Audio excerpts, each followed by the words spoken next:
Well, friends, on this recording, you might think that if you're out of work, you're just out of work. But it's not that simple. You can take comfort in the fact that if you are out of work, you're out of work in one of three major categories, because economists just can't leave something alone without taking it apart and analyzing it. And that does make sense when we're talking about in the aggregate sense, as unemployment being sort of a anti-measure, you might say, of how the economy is doing. So we're going to talk about the three types of unemployment. So, first of all, when there is full employment, okay, and full employment is defined as when, say, and we're just talking about one market, so we can do it in the micro sense.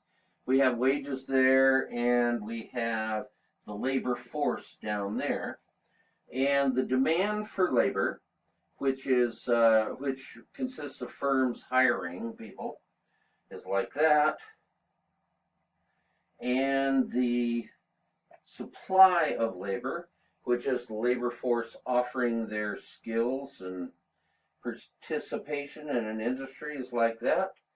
That is the quantity employed, and that is the prevailing wage, or the average wage, okay? Now, this is when there's full employment. The jobs meet the labor force to have them. So, what do you think is the rate of unemployment when there's full employment? Well, a simple logic, or a normal logical person would say no, but that's not correct.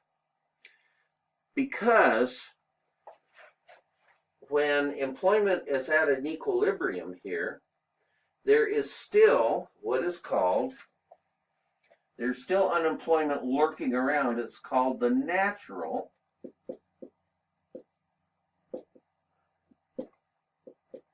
rate of unemployment. Or on the other hand, because employment is kind of the other side of unemployment, the natural rate of employment. Okay. The unemployment rate, when the economy is hitting on all cylinders, is probably about 4 to 5% unemployed. Okay. And first of all, we have to define what the labor force is. The labor force is anyone that is looking for a job and able to work. Okay? It does not include retired people or people that are not looking to work. Or it doesn't also include people that maybe can't find a job and are discouraged and just quit looking for a while. Okay. So, the natural rate of unemployment is about 4 to 5. So if it's 4 to 5%, something like that, you basically have full employment. So how come it's 4 to 5%? Well, the 4 to 5% mainly consists of what is called frictional unemployment. And frictional unemployment is where the employers and the employees have not yet made connection. Okay? It is temporary in nature.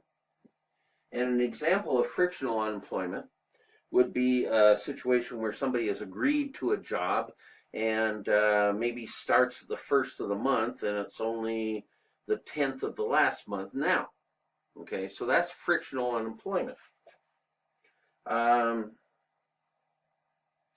Or when somebody has agreed to a job and the job doesn't open up right at the moment. But frictional unemployment is temporary And it's really not considered that dangerous. It is pretty much solved in a short period of time. So frictional unemployment makes up the unemployment generally that's around at the natural rate of unemployment or full employment. Now I know employment as a word is being thrown around here, but bear with me here. Okay.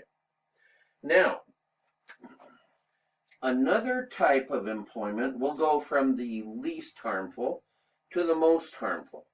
That is called structural unemployment. Structural unemployment is the worst and the hardest to solve. Because when somebody is structurally unemployed, that is a situation where the labor force and them do not have the skills or the training or the education to do the job.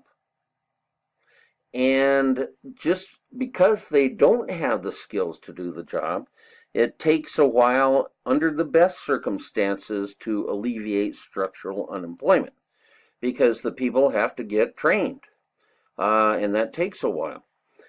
You see the effects of structural unemployment, how it's hit the auto industry, how it's hit back east, the states of Ohio, Pennsylvania, West Virginia, Indiana, that sort of thing, with the steel industry.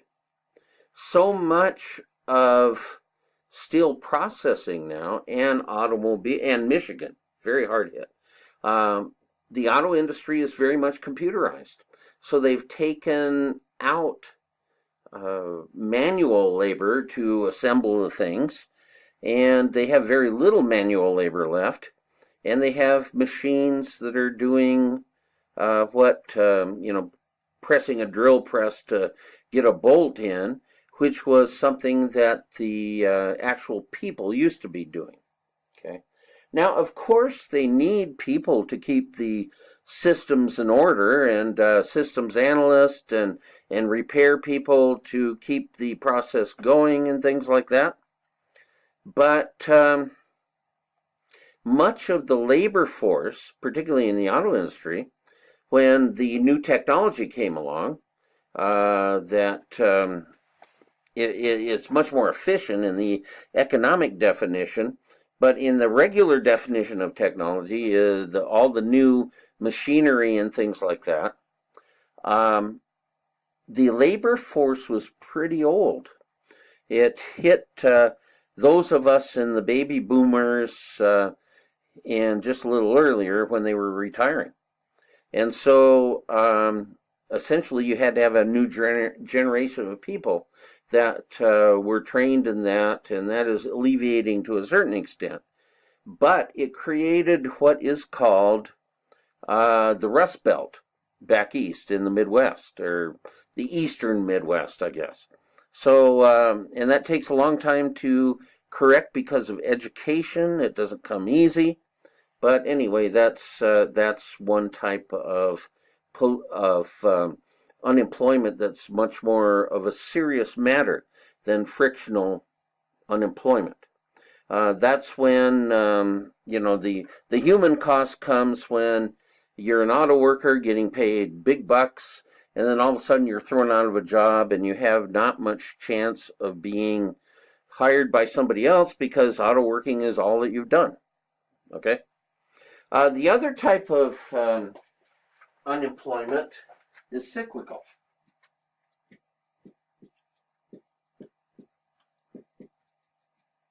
Where do you think that might come from? Well, we were just cycling around business cycles. So that's where that comes from. That generally, well, it's never good when you're cyclically unemployed or anything, but that is not quite as bad as structural unemployment. It will be temporary in nature generally because business cycles don't go down and stay down all the time. So that's unemployment due to downturns in production caused by business cycle fluctuations, okay? So anyway, that's kind of a look at unemployment, business cycle, or, and the causes of them. And so we'll talk a little more in the near future here about economic growth and what that means to unemployment, etc., etc. And one thing, in the production possibilities curve, you remember, any point inside the production possibilities curve implies some sort of unemployment. Okay? So thanks a lot for listening, and we'll go from here.